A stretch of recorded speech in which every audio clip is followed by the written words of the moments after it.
جس کے نام پہ رجسٹرڈ تھی، ہم اس کا بھی نہیں کہا، صرف یہ کہا کہ تمہیں اس لیے چھوڑ رہے ہیں کہ تمہارے نام پہ رجسٹرڈ نہیں تھی. اس پہ آپ کا تبصرہ چاہیں گے؟ نہیں جی، ڈیفینیٹلی یہ بھی بالکل ایک ویلڈ گراؤنڈ نہیں ہے ایکویٹل کے لیے، کیونکہ دو کا تو چلیں، اگر اس گراؤنڈ پہ یہ دو کا تو ان کے اپنے نام تھے جو یوز کیا تھا انہوں نے، اسی سم سے انہوں نے سارا یہ کریشن کی، یہ بلاسفیمی مٹیریل کی، اور اس کے بعد اپلوڈنگ کی. اور 3 جو ہیں ان کے اپنے نام نہیں تھے. اب دیکھیں میں بھی جو ہے وہ شاید جو سم یوز کروں میرے نام نہ ہو، میرے کسی بھی نیئر ڈیئرز، میرے دوست، کوئی رشتہ دار، ان کے نام پر ہو سکتی ہے. تو یہ بالکل ایک انویلڈ ایک گراؤنڈ ہے کہ جس پر ایک ایکویٹل کی گئی ہے اتنے ایک سینسٹیو میٹر میں. آگے لکھتے ہیں وچ از پیراگراف نمبر 8 کہ جو ڈیوائسز ہیں سچ ایز موبائل فونز اور لیپ ٹاپس، یہ انف نہیں ہے کہ ان کو ایویڈنس کے طور پہ لیا جائے. اب سائبر کرائم میں تو ظاہر سی بات ہے کہ کچھ چائے کی پیالی، پیس آف پیپر، ان چیزوں پہ تو بات نہیں کی جا رہی. سائبر کرائم میں اگر یہی ڈیوائسز ہیں جو کہ ایویڈنس کے طور پہ ایکسیپٹیبل نہیں ہے، تو پھر ایکسیپٹیبل کیا ہو سکتا ہے؟ دیکھیں جی، مطلب بالکل صحیح ہے. یہ بھی دیکھیں کہ اب ایلیگیشن یہ ہے کہ انہوں نے کریشن کی ہے بلاسفیمی مٹیریل کی، اور اس کے بعد اپلوڈنگ کی ہے. تو یہ سارے جو ایک سمز ہیں، جو روٹرز ہیں، اور اس کے علاوہ جو لیپ ٹاپس ہیں، یہ سب موسٹ ریلیونٹ جو مٹیریل ہے جو کہ ریکور ہوئے ہیں. سب ایکیوز پرسنس تھے، ان کے میمو آف ریکوری بنے ہیں،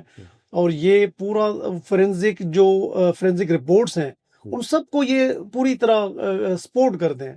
تو یہ کہنا کہ یہ جو ہے بنیاد نہیں ہے، اس ایویڈنس نہیں ہے کنوکشن کے لیے، تو یہ بالکل جو ہے وہ ایک میں سمجھتا ہوں کہ پروڈنٹ بات ہرگز نہیں ہے. تو اوور آل میں سمجھتا ہوں کہ یہ جتنی بھی جو ججمنٹ ہے ایکویٹل کی، تو یہ میں نہیں سمجھتا کہ یہ سسٹین کرے گی، کیونکہ اس میں ٹوٹل اگینسٹ مٹیریل اور اگینسٹ فیکٹس اور اگینسٹ لا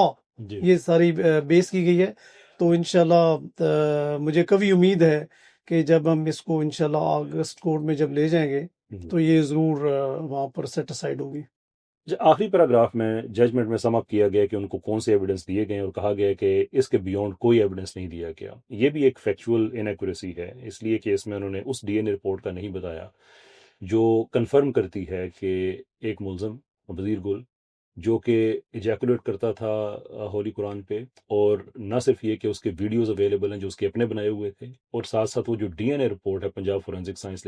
ایجنسی کی، وہ کنفرم کر رہی ہے کہ یہ میچ ہو رہا ہے. لیکن اس کو پوری ججمنٹ میں نہ صرف انٹرٹین کیا گیا بلکہ اینڈ میں ڈینائی کر دیا گیا کہ وہ ایگزسٹ بھی کرتی ہے. How unfortunate is that? جی اٹس ریڈیکولس کہ مین جو اس میں ایکیوزڈ وزیر گل ہے، جس پر یہ ایلیگیشنز تھا کہ اس نے بیسیکلی جو ہے وہ ایک جو مٹیریل تھا اس کے وہ قرآن پاک پر لگایا، اور اس کی ڈی این اے بھی ہوئے، اور پھر قرآن پاک سے جو ڈیٹیکٹ ہوا ہے وہ بھی اس کا بھی ڈی این اے ہوا ہے، تو وہ میچ بھی کیا ہے. تو یہ تو پھر بالکل کوئی مطلب جو ہے اس میں ایکویٹل والا کوئی 1% بھی چانس نہیں تھا. تو باقیوں کی حد تک جو ہے وہ پوری طرف فورینزک اور باقی جو میٹیریل ان سے ریکور ہوا ہے وہ انف تھا ان کی کنوکشن کے لیے. اور وزیر خان والی جو اپیل ہے 587، آپ کلیئرلی اب ڈی این اے موجود ہے اس بندے کا بھی، اور قرآن پاک سے جو ڈیٹیکٹ ہوا ہے وہ بھی موجود ہے، اور وہ میچ کی ہے. تو اس کی موجودگی میں یہ ایکویٹ کرنا میں سمجھتا ہوں کہ بہت ہی ایک ہماری ہائی کورٹ کی ہسٹری میں ایک سیاہ ترین فیصلہ ہے، جس میں اتنے انتہائی سینسٹیو اور ہائی پروفائل بلاسفیمی کے کیسز میں ایک ہی گو میں ان 5 مین ایکیوز پرسنز کو جو ایکوٹ کر دیا گیا. ایک جگہ پہ بہت ایمفسائز کیا کورٹ نے کہ یہ ایک سیٹل پروپوزیشن ہے، اسٹیبلش پرنسپل ہے کہ جو آدمی الیج کرے گا وہ beyond reasonable doubt criminal proceedings میں اس نے پروو بھی کرنا ہے، وچ از ویری ٹرو. لیکن اس کے ساتھ ہمیں یہ بھی پتا ہے کہ 2 ایکسیپشنز بھی ہیں، ایبسلوٹ لائبلٹی آفینس کی اور اسٹرکٹ لائبلٹی آفینس کی، اور یہ بھی ایک سیٹل پوزیشن ہے کہ جو 295 سے یہ اسٹرکٹ لائبلٹی ہے، وچ مینس کہ اگر ایک ملزم ہے اس کی فورینزک رپورٹس دے دی گئیں، اس کے ویڈیوز دے دیے گئے، اس کا ڈی این اے دے دیا گیا، تو اس کے بیونڈ وہ کیا پریزنٹ کر سکتے ہیں جسے وہ پروو کیا جا سکتا ہے. اب تو اپنی بے گناہی ثابت کرنی ہے ملزم نے، لیکن یہاں پہ 1.5 سے 2 منٹ کی ساری سماعت ہوتی ہے جس میں نہ ملزم کو سنا جاتا ہے، نہ ان کے وکیل اپیئر ہو رہے ہیں جیسے آگے آپ نے کہا، اور ان کو ایکوٹ کر دیا جاتا ہے۔ واٹ از پرٹیکولرلی ڈسٹربنگ کہ 295C کے ویری سینسٹیو کیس کو وہ جو آرڈنری کرمنل کیسز ہوتے ہیں جہاں پہ برڈن آف پروف ہوتا ہے جو استغاثہ ہے اس کے اوپر، اس میں ٹریٹ کر رہے ہیں، ویئر یہ ایک اسٹرکٹ لائبلٹی کا آفینس ہے۔ جی، جس طرح آپ نے ابھی کہا کہ جو بلاسفیمی کے کیسز ہوتے ہیں اور 295C کے خاص طور پہ اس میں اسٹیٹ جو ہے وہ اس میں کمپلیننٹ ہوتی ہے، اور جس کو ہم کمپلیننٹ کہتے ہیں جسٹ انفارمر ہوتا ہے جو کہ انفارم کرتا ہے، اس کا کوئی ادروائز ایویڈنس کی کلیکشن سے اور وہ سارا کچھ انویسٹیگیشن سے اس کا کوئی جو ہے وہ اپرنٹلی وہ اس کا لنک نہیں ہوتا۔ اب صرف یہ کہہ دینا کہ کمپلیننٹ کے سیل فون کی آپ نے فورینزک نہیں کروائی تو یا اس نے کوئی ایویڈنس نہیں مطلب پیش کی، تو یہ تو بالکل میں سمجھتا ہوں کہ جو بیسک پرنسپلز ہیں سی آر پی سے کہ یہ انہی کے اگینسٹ ہے، کیونکہ پروسیکیوشن نے ساری وہ کیس ثابت کرنا ہوتا ہے، انویسٹیگیشن ایجنسی جو ہے انہوں نے تمام جو ہے وہ شواہد کلیکٹ کرنے ہوتے ہیں۔ تو میں سمجھتا ہوں کہ یہ پانچوں جو کیسز ہیں یہ بالکل فٹ کیس ہیں اور میکسیمم میجر پنشمنٹ کے لیے، اور ٹرائل کورٹ نے بالکل لاجیکل اور بڑی ویل ریزن ججمنٹس دی ہیں، سب کو انہوں نے ڈیتھ سینٹنس اوارڈ کی تھی، اور ہائی کورٹ نے میں سمجھتا ہوں کہ اگینسٹ فیکٹس اور اگینسٹ لا یہ ڈیسیژن لیا ہے۔ ایک آخری question and obviously there is a lot to go through,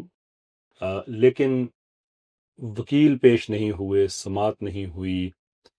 جو وہاں پہ ڈیوائسز ہیں جو سائبر کے ڈومین میں آتی ہیں ان کو یہ کہنا کہ یہ ایویڈنس کے لیے کافی نہیں ہے، فورینزک رپورٹس کے بارے میں یہاں تک کہہ دینا کہ مدعی کے فون کی فورینزک نہیں ہوئی تھی which is not even a requirement, یہ کہہ دینا کہ ایس پی آئی کے رینک نے اس کو انویسٹیگیٹ نہیں کیا، اس کو اسٹرکٹ لائبلٹی کے ڈومین سے نکال دینا اور ڈی این اے رپورٹ کو قطعی طور پہ ڈینائی کر دینا۔ ڈز اینی آف دس اور collectively all of them can they amount to a misconduct؟ دیکھیں جی، اٹس ویری انفارچونیٹ کہ ہمارے ایک کوئی کنسسٹنسی نہیں ہے ہمارے ہائی کورٹ کی، ایک ہی کورٹ ہے وہاں مختلف ججز ہیں تو ایک ہی پروپوزیشن پہ دو بینچز ہیں، ان کا انٹائرلی ڈفرینٹ ویو ہوتا ہے۔ تو میں سمجھتا ہوں کہ اس طرح کی جو ججمنٹس ہیں وہ بہت ہی ان پہ کوئی اس طرح کا ہمارا کوئی میکنزم ہے نہیں کہ کچھ اس کیونکہ جو ایک صریحاً اپرنٹلی آپ کو نظر آ رہا ہے کہ نہ ایکچوئل فیکٹس اس میں جو ہے وہ کوٹ کیے گئے ہیں، جو ایویڈنس کنکریٹ ایویڈنس ہے وہ ٹوٹلی اوور لک کر دی گئی ہے، اور پھر ایسی ٹیکنیکل چیزوں پر ریلائی کیا گیا ہے جو کہ ایکچولی وہ بھی مطلب غلط ریلائی کیا گیا ہے، مطلب جو کہ ایس پی نہیں تھا وہ ڈی ڈی تھا، یا پھر یہ کہ کہہ دینا کہ وہ جو مٹیریل وہ کیا ہے اپنا ریکور وہ ریلیونٹ نہیں تھا۔ تو اس طرح کی میں سمجھتا ہوں کہ اس طرح کے جو کیسز ہیں ان میں اس طرح کی ایک ریکلیسلی ایک ججمنٹ دینا انتہائی سینسٹیو اور انتہائی ایک ہائی پروفائل کیسز میں جس کا امپیکٹ ڈائریکٹلی ہماری سوسائٹی پر ہوتا ہے، اور مختلف اس میں ہمارے بہت سارے باقی معاملات وابستہ ہوتے ہیں، تو میں سمجھتا ہوں کہ یہ نہیں ہونا چاہیے، لیکن انفارچونیٹلی ہمارے جوڈیشل سسٹم میں اس طرح کا کوئی میکنزم ہے نہیں کہ اس طرح کی ججمنٹ کے بعد کچھ باز پرس کی جائے یا کچھ اسے ایکسپلینیشن دی جائے۔ تھینک یو ویری مچ انیٹ فار یور ٹائم سر، بہت شکریہ آپ کا۔ یہ ویوز تھے ملک آصف نسوانا صاحب کے، جس طرح سے آپ نے سنا کہ کیٹیگوریکلی انہوں نے بتایا کہ لیگل سٹینڈرڈز کیا ہیں اور کس طرح سے ان کو اپ ہولڈ نہیں کیا گیا۔ یہ ایک ایسی انفارچونیٹ بات ہے کہ پاکستان بھر میں یہ ساری جو وکلا کمیونٹی ہے اس کے اندر یہ اسپریڈ کر رہی ہے، کیونکہ اس طرح سے اگر فیصلے دیے جاتے رہے تو اس کا مطلب یہ ہوگا کہ انصاف کا قتل ان ایوانوں میں ہونا شروع ہو جائے گا جن کا مینڈیٹ ہے کہ انہوں نے قانون کی پاسداری کرنی ہے، یعنی کہ عدالت۔